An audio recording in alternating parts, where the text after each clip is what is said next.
Alors, pour les cernes, oui, on pourrait essayer au tampon et on pourrait essayer aussi avec un calque densité plus, densité moins. Bon, de toute façon, si je le fais au tampon, je dois créer un calque vide. Le tampon, le régler en échantillonner tous les calques, ou calque actif et inférieur.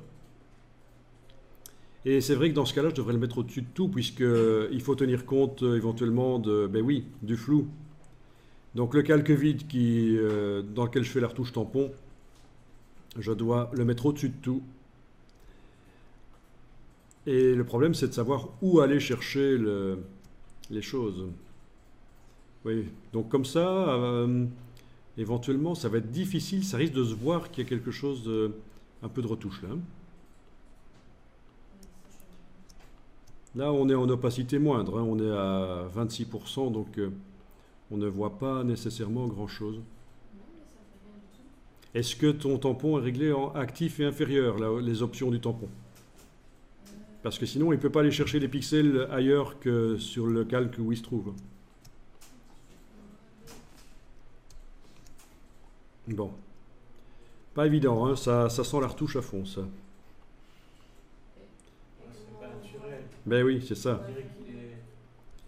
Alors, il faut peut-être diminuer simplement l'opacité de cette chose-là, hein, pour mélanger. Hein. Ok? C'est toujours bien de pouvoir réintégrer, de pouvoir doser après. On peut aussi gommer. En opacité réduite, je peux régler la gomme pour qu'elle gomme à 10%, à peu près, et aller gommer un peu. Bon, ça c'est une solution. Je vais désactiver le calque ici, calque que j'appelle tampon pour les cernes. Ça s'écrit comme ça, cerne. Oui. Et je vais créer un nouveau calque que je vais remplir de gris. Édition remplir avec gris 50%. Que je vais mettre en mode incrustation. Et on sait qu'avec ça, on peut dessiner au pinceau en allant chercher dans la palette couleurs, menu fenêtre couleurs, en allant chercher différents gris pour éclaircir ou assombrir. Donc on pourrait modeler. Waouh! Ici c'est pas génial du tout. Ça change la couleur complètement quand on éclaircit. Donc finalement le tampon c'était encore une bonne solution. Oui. Donc le mode je l'ai changé mais ça ne marche pas. Donc dans ce cas-ci le mode incrustation, le calque densité plus densité moins ne donne pas de bons résultats. C'est décevant. Donc en effet, au tampon, ça peut être une solution. Je vais jeter le calque ici. Je reviens sur le calque au tampon, je le réaffiche. Et on avait dit que le tampon pouvait servir aussi pour atténuer les petits éclats de lumière qui ne sont pas gênants ici, honnêtement. Mais bon.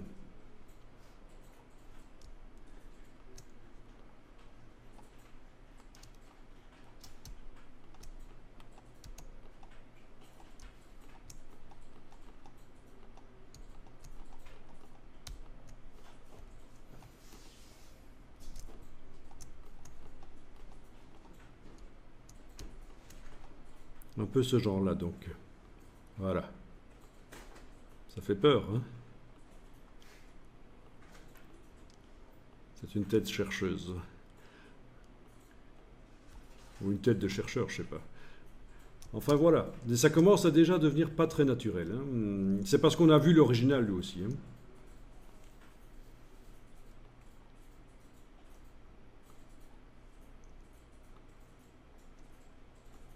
Ce qui est intéressant, c'est les défauts aussi dans un visage. Hein. Et le fait que ce soit pas symétrique.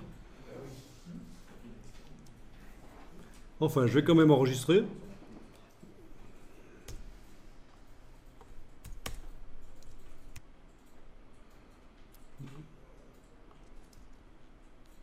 Donc en effet, pour les boutons, vous pouvez aussi utiliser l'outil correcteur localisé.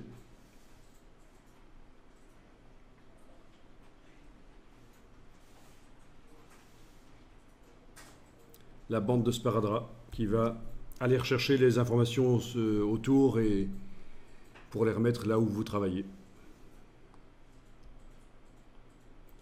Mais ça marche aux endroits où il n'y a pas de détails, hein. Alors, il faut travailler sur l'arrière-plan dans ce cas-là. Ouais, voilà. On a vu. Du coup, ça met pas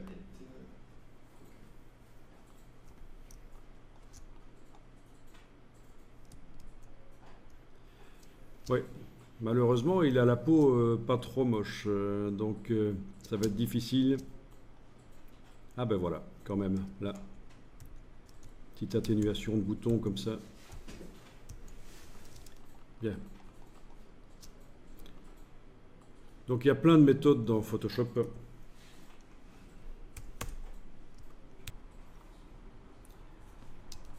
Ok, après, au-dessus de tout, peut-être un petit calque de réglage de type courbe qui va servir à modifier le contraste. Mais vous savez que si vous faites le réglage comme ça va modifier également la couleur. Assez bien. Donc que faire pour que ça ne modifie pas la couleur? Le calque de réglage en mode luminosité au lieu de normal. Et là, on peut faire des réglages encore plus extrêmes. La couleur de la peau va rester en fait. Ça va moins changer.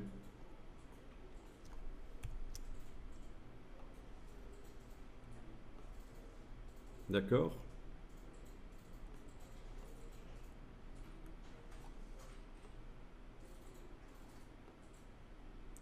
Là, c'est le genre de réglage qui nécessiterait au minimum 4 points pour corriger ça comme il faut.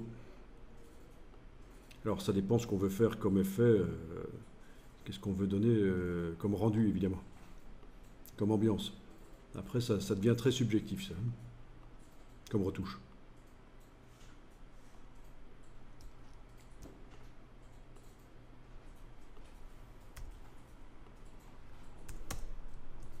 Alors, si vous vous intéressez particulièrement à la retouche de portrait dans Photoshop, il y a plein de tutos spécialisés sur le web.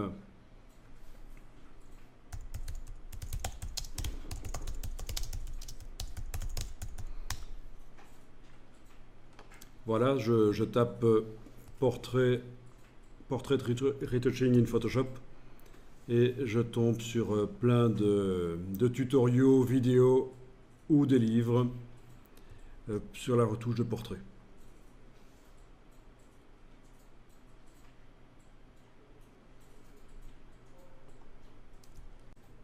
Donc, tu demandes si on pourrait prendre la barbe et faire des dessins dans la barbe, mais il faudrait déjà plus de barbe peut-être. Non, mais rien que déjà du nez. Ah, oui. Bon. Donc, comment faire ça, c'est vrai que ça va pas être évident. Ce que je ferai ici, et c'est l'occasion de voir quelque chose qu'on n'a pas vu, c'est faire une sélection au lasso sur la peau et peut-être la dupliquer et voir si on sait faire un raccord. Donc il faut que j'envoie vers un calque l'image telle qu'elle apparaît là, c'est-à-dire c'est l'image d'en dessous modifiée par plein de manières différentes. D'accord? Et c'est ce qu'on appelle une copie avec fusion. Donc c'est une copie avec fusion. Je ne sais pas, je teste ici hein, pour voir si on arrive à faire ce que tu veux faire. Et édition, copier spécial, copie avec fusion.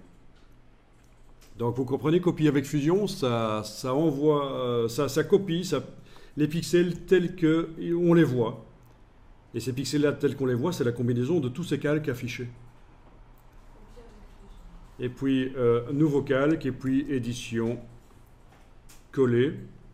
Et donc ça colle parfaitement dans la sélection qui était active, puisque on colle quelque chose qui a une certaine taille dans une forme de même taille. Voilà. Et puis voir si on s'est déplacé. Voilà. Et ajouter un masque de fusion qui fait tout apparaître, et puis dessiner en noir sur le bord avec une brosse à bord floue pour faire l'intégration.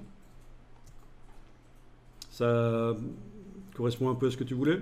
Ouais, ça va. Pour lui retailler la barbe comme il faut, mais c'est du boulot difficile. Hein. C'est du boulot difficile, pour que ça ne se voit pas, ça va être difficile.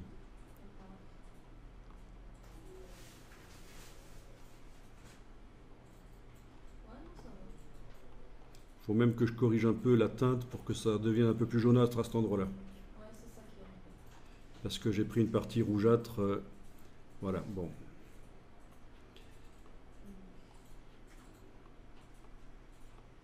Mais bon, c'est extraordinaire ce qu'on sait faire avec Photoshop, hein, quand même.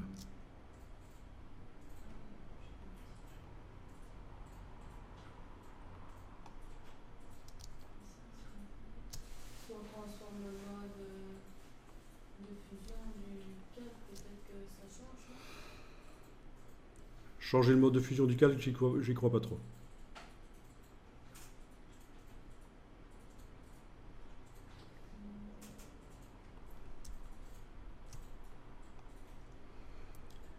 Ok. Donc ça, c'était pour répondre à ta question. Retailler la barbe, ben oui.